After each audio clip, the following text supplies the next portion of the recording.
Vamos por favor a Primera de Samuel capítulo 18. Primera de Samuel capítulo 18 versículos 1 al 4. Quiero que estés atento. Sí, posiblemente vamos a terminar un poquito más temprano hoy, pero necesitamos poner toda nuestra atención en lo que el Señor tiene que decirnos. Versículos 1 al 4 entonces, de Primera de Samuel 18. Escucha lo que dice. Aconteció, dice, que cuando él hubo acabado de hablar, dice, con Saúl, el alma de Jonatán quedó ligada con la de David y lo amó, dice Jonatán, como a sí mismo, y Saúl le tomó aquel día y no le dejó volver a casa de su padre, e hicieron pacto, dice Jonatán y David, porque él le amaba como a sí mismo, y Jonatán se quitó el manto que llevaba y se lo dio, dice, a David y otras ropas suyas, hasta su espada, su arco y su talabarte. Dice aquí, aconteció que cuando él hubo acabado de hablar con Saúl, no refiriéndose pues a la conversación que tuvo David con Saúl después de matar a Goliat, y eso nosotros lo vimos la semana pasada. Uno de mis historias favoritas en la Biblia, ¿no? El relato entre David y Goliat. Si no estuviste aquí el domingo pasado, pues puedes ver la grabación, ¿no? en el YouTube, ¿no? Está allí también en Primera de Samuel 17. Entonces, estos primeros versos dicen que el alma de Jonatán quedó ligada con la de David. Es lo que dice aquí. ¿Sí? Y dice también, y lo amó Jonatán como a sí mismo, dice. Recordemos entonces que Jonatán, el hijo de Saúl, apareció antes en Primera de Samuel 14, ¿no? Se le menciona allí como el extraordinariamente valiente hombre de fe que inició pues una batalla en solitario contra los filisteos. Ahora, de algún modo Jonatán podríamos decir que era muy parecido a David. Ambos eran aproximadamente de la misma edad, ¿okay? Aunque Jonatán era por lo menos 5 años mayor que David. Ambos eran hombres de gran confianza en Dios. También eran hombres osados y eran hombres de acción. Y esa es una palabra que a mí me agrada muchísimo, ¿no? Porque muchas veces dejamos las cosas del Señor, de algún modo vamos a decir estancadas, paralizadas, o simplemente decimos nosotros orar, ¿no? Decimos nosotros ser hombres de oración. Sin embargo, olvidamos que la oración va ligada a la acción también. Entonces, debemos ser hombres y mujeres de oración, ¿verdad? Estamos viendo aquí entonces similitudes, ¿ok? Entre David y Jonatán. ¿Okay? Entonces, ambos eran hombres de gran confianza en Dios, eran osados, ¿no? Y de acción. Y por sobre todo, ambos tenían pues una relación real con Dios. Y eso es tan importante para nosotros, ¿no? Como cristianos, como hijos de Dios. Necesitamos aprender a tener una relación con el Señor, ¿no? La palabra y la oración hacen una relación, dicen algunos, ¿no? Entonces, ¿necesitamos pasar tiempo en la palabra de Dios? Por supuesto que sí, pero también necesitamos pasar tiempo en la oración. Similitudes entonces. Sin embargo, al mismo tiempo, tanto David como Jonatán llevaban diferencias también, y llevaban diferencias muy marcadas, como por ejemplo, el ser hijo primogénito del rey, en el caso de Jonatán, mientras que David era el hijo menor de un granjero. Regresando al comentario principal, dice aquí que el alma de Jonatán quedó ligada con la de David. Es lo que estamos leyendo aquí. El alma de Jonatán quedó ligada con la de David, ¿no? Y esto sucedió después de que David hubo acabado de hablar con Saúl. Entonces, podríamos decir que mientras David estaba dando o daba pues una extendida explicación de su corazón, mientras que David estaba dando una extendida explicación de su fe en el Dios viviente, Jonatán supo que él y David tenían el mismo corazón. ¿Me dejo entender? Tenían el mismo sentir. Podríamos decir entonces que ellos no hubieran podido ser amigos, no amigos tan íntimos, si Jonatán no hubiese sabido lo que David guardaba en su corazón. En otras palabras, ellos tenían pues muy por encima el hecho de saber que una relación real con Jehová, con Dios, era mucho más grande que cualquier diferencia que podrían tener entre ellos. Así que hicieron un pacto. Ellos hicieron un pacto. Y esto es muy interesante. Dos hombres, escucha bien, dos hombres en camino hacia el mismo trono, haciendo un pacto de amistad. ¿No te parece eso peculiar? Un pacto que probaría ser más fuerte que los mismos o los propios celos. Un pacto que probaría ser más fuerte que la misma envidia. Un pacto que sería más fuerte incluso que la propia ambición que podrían tener ellos de manera personal. Así que Jonatán se quitó el manto que llevaba y se lo dio a David. Y también le dio su espada, como lo estamos leyendo aquí, y también su arco y su talabarte.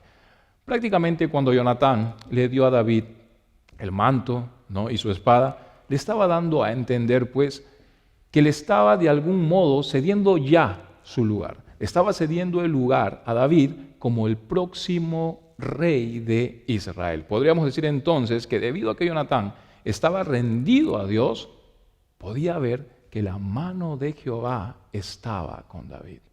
Y cuando tú tienes una relación estrecha con el Señor, puedes notar y puedes discernir quién realmente está de la mano de Dios y con Dios.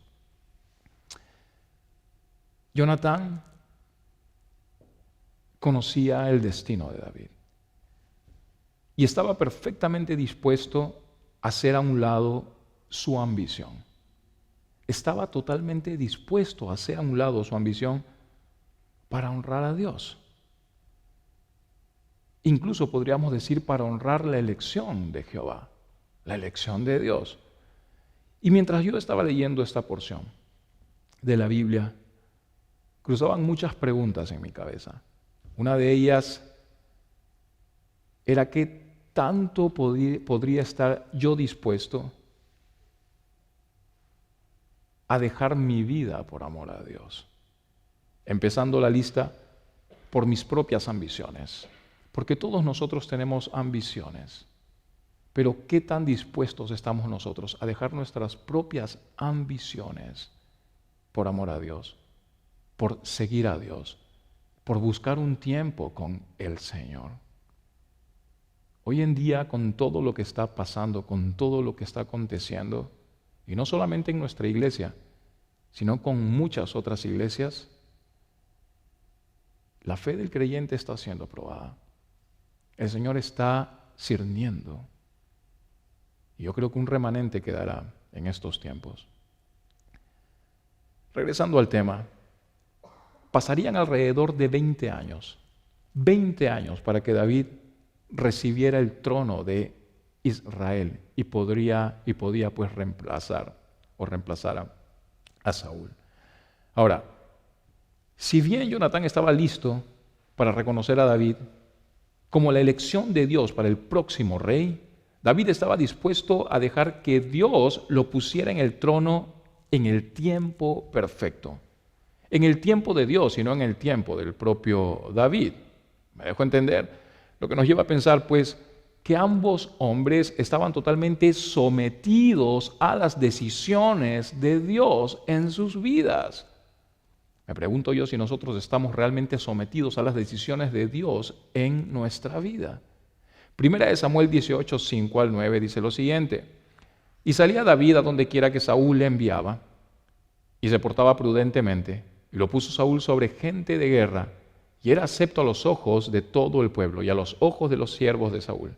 Aconteció, dice, que cuando volvían ellos, cuando David volvió de matar al filisteo, salieron las mujeres de todas las ciudades de Israel cantando, dice, y danzando, para recibir al rey Saúl, con panderos, con cánticos de alegría y con instrumentos de música. Y cantaban las mujeres que danzaban y decían: Saúl hirió a sus 1000 y David a sus 10,000. Y se enojó Saúl, dice, en gran manera, y le desagradó este dicho, y dijo: a David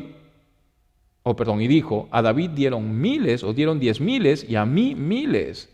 No le falta más que el reino. Y desde aquel día Saúl no miró con buenos ojos a David. En estos versos podemos apreciar que David se sometió por completo a Saúl, ¿verdad? Es lo que estamos viendo aquí. Y buscó servirle en prudencia, buscó servirle prudentemente en todos los sentidos. Y a pesar de los elogios recibidos por la gente, él mantuvo el corazón y la mente de un siervo de Dios. E incluso en una temporada de éxito en su vida. Y yo creo que esa debe ser nuestra actitud como cristianos. Debemos siempre mantenernos en humildad. Debemos de mantenernos en humildad, dejando de lado pues siempre la soberbia. Y la única manera de poder lograr esa actitud en nosotros es crucificando pues nuestros deseos, crucificando pues nuestra carne, ¿no? Pidiendo a Cristo de Él en nuestra vida siempre, piedad, ¿verdad? Tomar el carácter de Cristo en nosotros. Gálatas 2:20 lo menciona de manera muy clara, ¿verdad? Entonces, la humildad en parte pues es morir a nosotros mismos cada día. Eso es lo que es la humildad. Y es por eso que muchas veces no se le menciona a David como un hombre humilde. Regresando al tema, dice el texto que Saúl se enojó de los elogios entregados a David. Recordemos que Saúl no tenía una buena ni cercana relación con Dios. Lo único que tenía para afirmar su corazón era el elogio del hombre. Eso era lo que tenía Saúl, ¿no? Así que cuando David recibió más elogios que el propio Saúl, el alma de Saúl se desbarató por completo. Y esta es una mala señal de un líder, ¿sí? Cuando un líder se resiente o de pronto se siente amenazado por el éxito de un subordinado, no es buena señal. O cuando un líder necesita de atención o elogios para sentirse vivo o para sentirse importante, no es buena señal. La reacción de Saúl no fue nada más que una típica reacción exagerada de orgullo e inseguridad, podríamos decir también. Sin embargo, había otra cosa actuando dentro del rey Saúl. Dentro del rey Saúl había una conciencia culpable. Es muy probable que Saúl pues recordaba que el profeta Samuel le había dicho: Jehová te ha desechado como rey sobre Israel. En otras palabras, Saúl sabía que su pecado lo descalificaba de ser rey, por lo cual se estaba pues aferrando al trono en la energía de su carne, ¿sí? Y lo peor que podemos hacer en la vida, escucha bien, es aferrarnos a algo en la carne. No podemos aferrarnos a algo en la carne, no podemos aferrarnos a algo en nuestras propias fuerzas. Por esa misma razón, la mente de Saúl estaba llena de sospechas hacia David. Empezó a escuchar casi todo lo que David decía con oídos de sospecha, con oídos sospechosos. Veía las acciones de David con ojos sospechosos. Sus pensamientos estaban retorcidos por la sospecha. En otras palabras, el mismo Saúl abrió paso a la envidia, que desde ese momento en adelante fue como un fuego pues carcomiendo su alma. El corazón de Saúl estaba lleno de envidia. Se dejó llevar por la envidia y esa envidia comenzó a carcomer su vida, su alma. Comenzó a ver a David con ojos malvados, ¿sí? Husmeando en todas sus acciones y sacando lo peor de David, ¿no? ¿Cuánto me duele el corazón? ¿Cuánto me duele el corazón al saber que los pastores, principalmente, somos de algún modo pues la comidilla preferida para este tipo de situaciones? Cuánto me duele el corazón al saber que somos muchas veces la carnada favorita para las habladurías, ¿no? Para aquellas habladurías malintencionadas de alguien con las mismas intenciones y cualidades que tenía el rey Saúl. La respuesta, ¿cuál sería? ¿No? A ellos les digo: Dios es mi amparo y mi fortaleza. Versículos 10 en adelante dice, o versículo 10, aconteció al otro día que un espíritu malo, dice, de parte de Dios, tomó a Saúl y él desvariaba en medio de la casa. David, dice, tocaba con su mano como los otros días y tenía Saúl la lanza, dice, en la mano. Este espíritu malo fue mencionado por primera vez en 1 Samuel 16, 14. Vamos a leer el versículo 11. Dice, y arrojó Saúl la lanza diciendo, enclavaré a David a la pared. Pero David, dice, lo evadió 2 veces. La historia pudo haber dado un giro aquí. Pudo haberse escrito de esta manera. Entonces levantó la lanza del suelo y se dirigió a Saúl diciendo, si Goliat no pudo asustarme, tú tampoco podrás. Si Goliat no pudo matarme, tú tampoco podrás. Y con un empuje de la lanza clavó a Saúl en la pared. Pudo la historia haber cambiado, ¿verdad? Sin embargo, no fue así. David no levantó la lanza. David no la arrojó de regreso, sino que más bien simplemente él la evadió.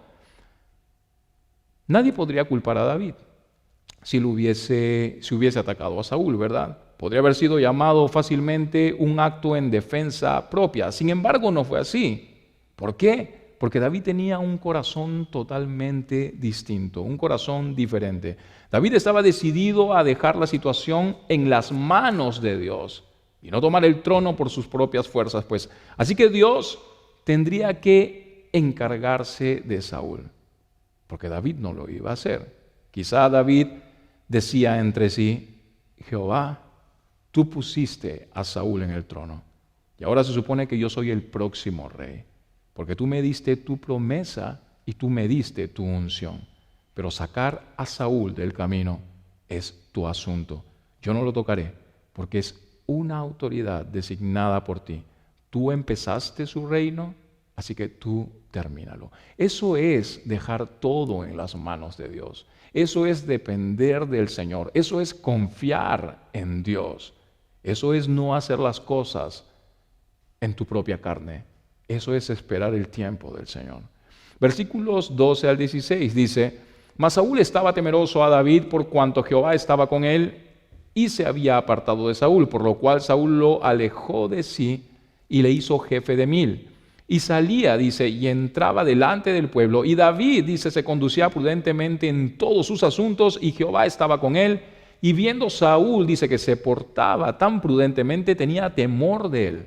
Mas todo Israel y Judá amaba a David, porque él salía y entraba, dice, delante de ellos.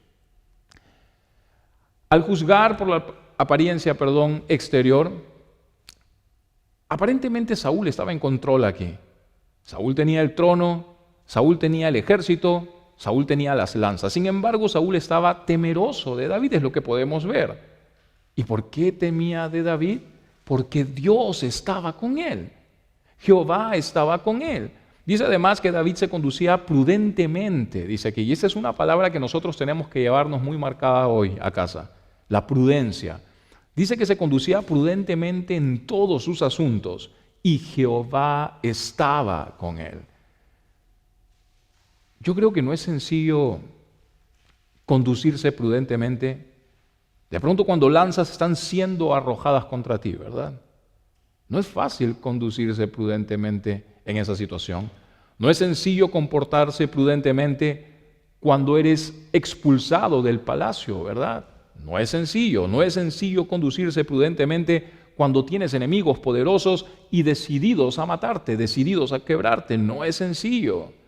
No es sencillo cuando de pronto las habladurías giran alrededor tuyo con el único fin de hacerte daño. No es fácil conducirse en prudencia en medio de ese tipo de situaciones. Sin embargo, incluso en medio de todas esas terribles circunstancias, David se conducía de manera prudente. ¿Por qué? Porque él sabía que Jehová estaba con él. En otras palabras, David nunca fue una víctima. Él nunca fue una víctima. Parecía una víctima porque estaba siendo atacado, por supuesto que sí. Pero David se conducía prudentemente en todos sus asuntos, así que no se entregó al estado mental de una víctima. ¿Me dejo entender? Él no se entregó a ese estado mental de una víctima, pensando que su destino pues estaba en manos de su atacante. No, su destino estaba en las manos de Dios. y no de aquel que estaba atacándolo. David sabía que su destino estaba en manos del Dios Todopoderoso. Así que él tenía paz, podía tener paz en medio de esa situación. Ustedes recuerdan el relato de Pedro, ¿verdad? Cuando él estaba preso y al otro día, posiblemente, había la posibilidad que fuese él decapitado. Sin embargo, esperó, ¿verdad? Y aquella noche, en aquella prisión, ángeles fueron a su rescate. Necesitamos descansar en el Señor. Necesitamos confiar en Él. Necesitamos vivir prudentemente. Necesitamos entregarle nuestras cargas a Él. Necesitamos confiar. Versículos 17 al 19 dice: Entonces dijo Saúl a David: He aquí, yo te daré Merab, mi hija mayor, por mujer, con tal que me seas hombre valiente y pelees las batallas de Jehová. Mas Saúl decía: No será mi mano contra él, sino que será contra él la mano de los filisteos. Pero David respondió a Saúl: ¿Quién soy yo? ¿O qué es mi vida? ¿O la familia de mi padre en Israel para que yo sea yerno del rey? Y llegado el tiempo en que Merab, hija de Saúl, se había de dar a David, fue dada por mujer a Adriel Meholatita, dice aquí. La oferta de matrimonio, entonces, es lo que estamos viendo aquí en esta sección. Un gesto aparentemente de bondad, ¿no? Un gesto aparentemente amable de parte de Saúl. Sin embargo, Saúl no pensaba de esa manera en absoluto. En su corazón había un motivo totalmente distinto, un motivo diferente. Él estaba tendiendo una trampa hacia David. En aquel entonces, recuerda que se requería pues una dote siempre que un hombre iba a casarse, ¿no? Y mientras más importante y más prominente fueran la novia y la familia, más alta debía ser la dote. Así que como David era pues de una familia humilde, no había forma de que pudiese pues él pagar la dote por la hija de un rey. Definitivamente no. Saúl sabía esto. Él lo sabía. Y por esa razón demandaría que David tomara 100 filisteos como dote. La vida de 100 filisteos como dote. Y todo esto era parte del plan de Saúl. Saúl pensó que el trabajo pues sería demasiado grande, sería demasiado incluso peligroso para David. Y por lo tanto, él iba a ser asesinado tratando de ganar la dote para casarse con su hija. Saúl quería a David muerto. El enemigo quería a David muerto. Pero ahora, en vez de arrojar él mismo las lanzas, utilizó pues astutamente la manipulación para hacer que David fuese ahora asesinado. Fue inteligente en la carne, por supuesto que sí, pero Dios no iba a honrar de ninguna manera la manipulación de Saúl. Estamos viendo entonces a un Saúl trabajando como un ingenioso manipulador aquí, tomando ventaja de la lealtad y el patriotismo de David, tomando ventaja del valor y el corazón de David para con Dios, para con Jehová. Dicen estos versos: y llegado el tiempo en que Merab, dice, hija de Saúl, se había de dar a David, fue dada por mujer, dice, a Adriel. Estamos viendo aquí, a Adriel, perdón. Estamos viendo aquí entonces que cuando David se mostró renuente a casarse con Merab, Saúl intentó otra estrategia. Repentinamente se la dio a otro hombre, como estamos leyendo aquí, para intentar hacer, creo yo, enojar a David, para intentar, creo yo, poner en David un corazón de celos, ¿verdad? En otras palabras, Saúl traicioneramente retiró pues la oferta cuando el tiempo de las nupcias se había acercado. Y lo hizo una vez más con esta intención, con la intención de despertar en David el hecho de que David tomara represalias, ¿sí? En otras palabras, y para entenderlo mejor, lo estaba provocando. Y eso es lo que el enemigo va a hacer con nosotros, o va a querer hacer con nosotros, provocarnos. Sin embargo, todos los esfuerzos de Saúl no lograron en ningún momento despertar siquiera un impulso transitorio de venganza en la vida de este hombre, en la vida de David. Versículos 20 al 25.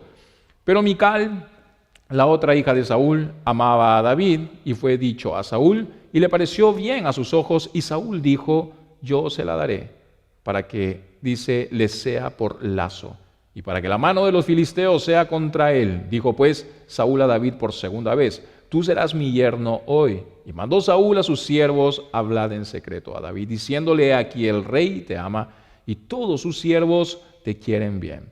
Sé pues yerno del rey. Los criados, dice, de Saúl hablaron estas palabras a los oídos de David, y David dijo: ¿os parece a vosotros que es poco ser yerno del rey, siendo yo un hombre pobre y de ninguna estima? Y los criados de Saúl le dieron la respuesta diciendo: tales palabras ha dicho David.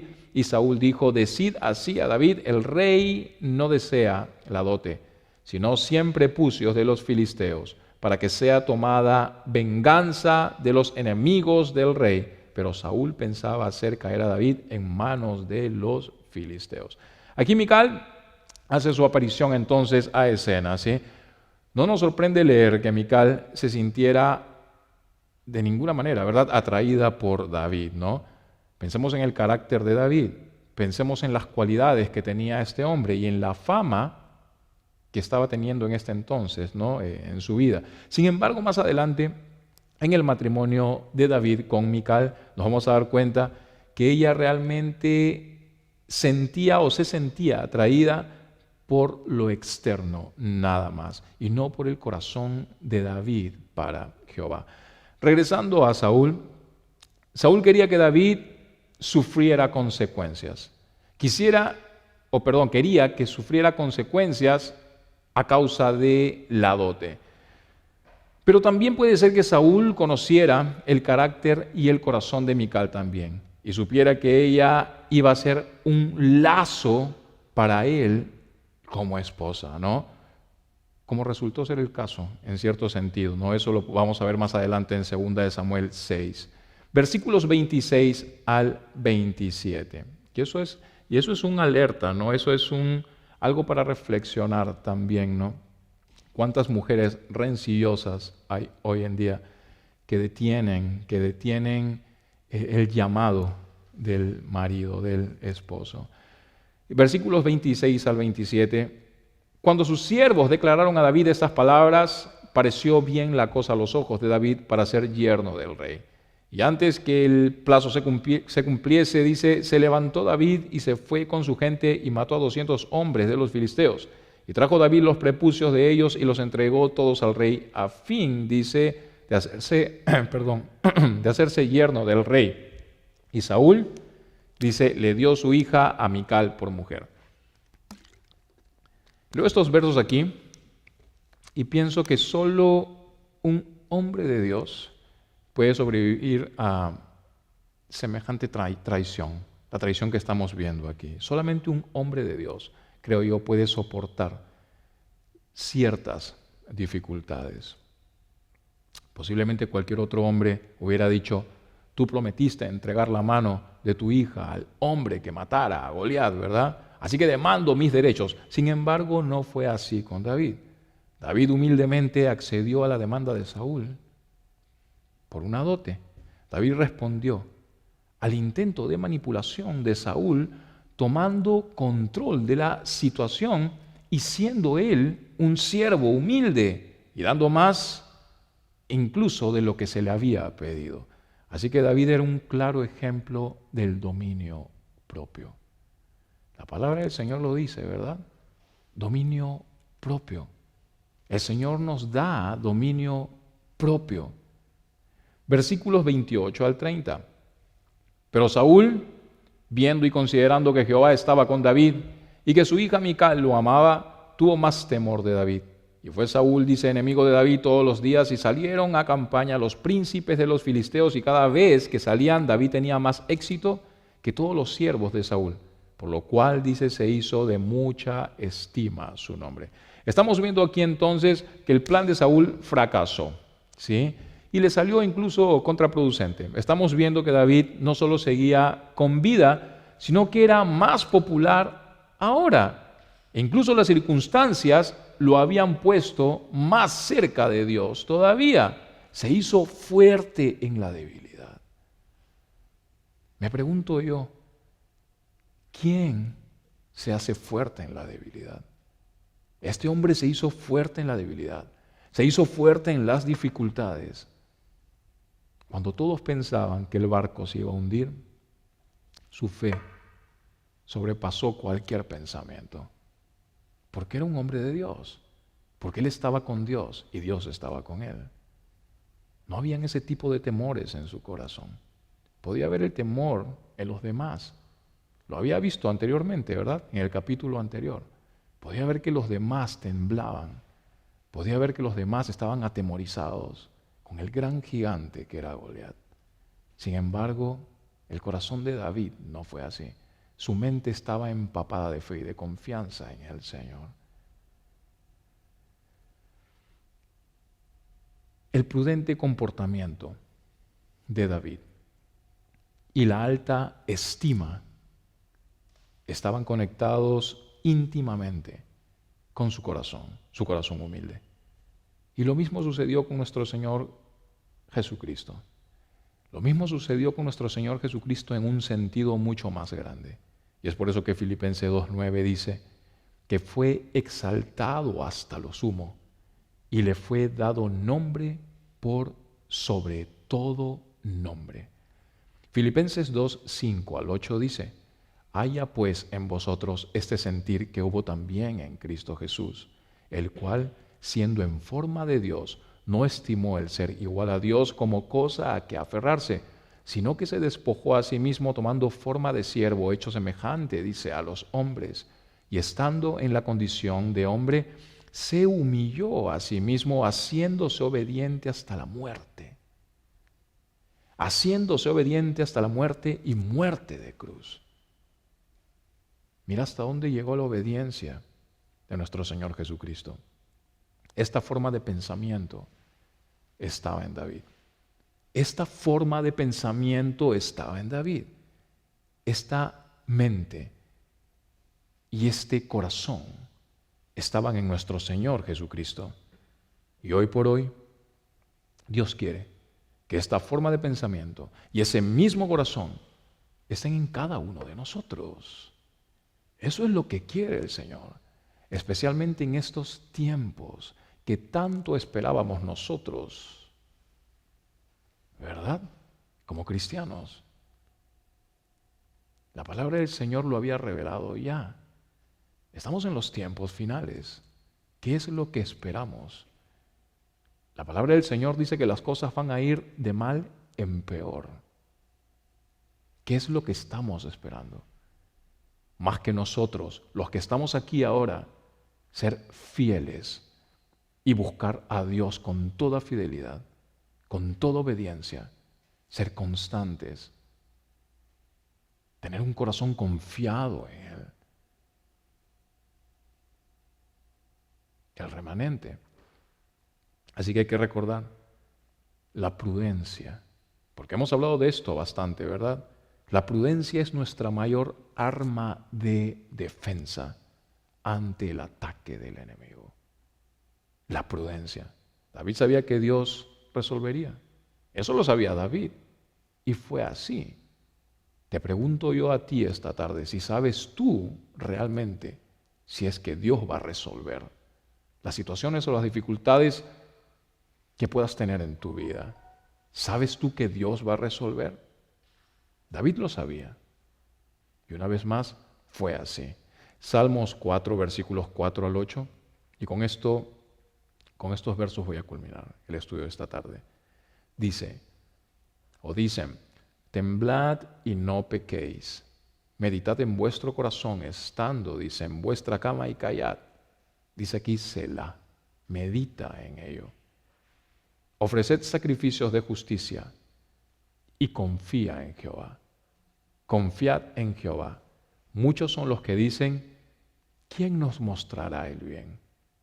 Alza sobre nosotros, oh Jehová, la luz de tu rostro. Alza, oh Jehová, la luz de tu rostro sobre nosotros. Tú diste alegría a mi corazón, mayor que la de ellos cuando abundaba su grano y su mosto.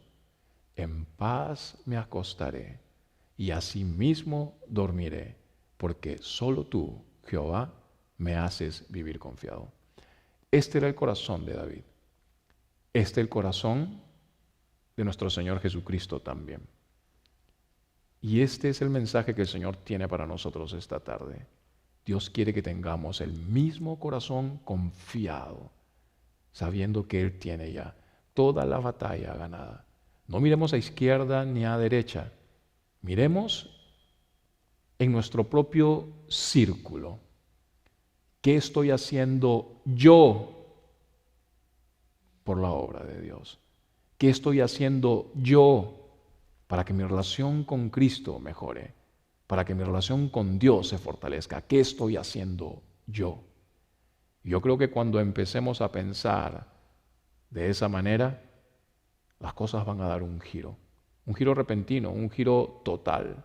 Y el pueblo de Dios realmente se va a fortalecer y va a ir encaminado hacia aquella promesa que tiene Dios para cada uno de nosotros. Confía en el Señor entonces. Vamos a orar. Señor, te damos gracias. Gracias por tu palabra.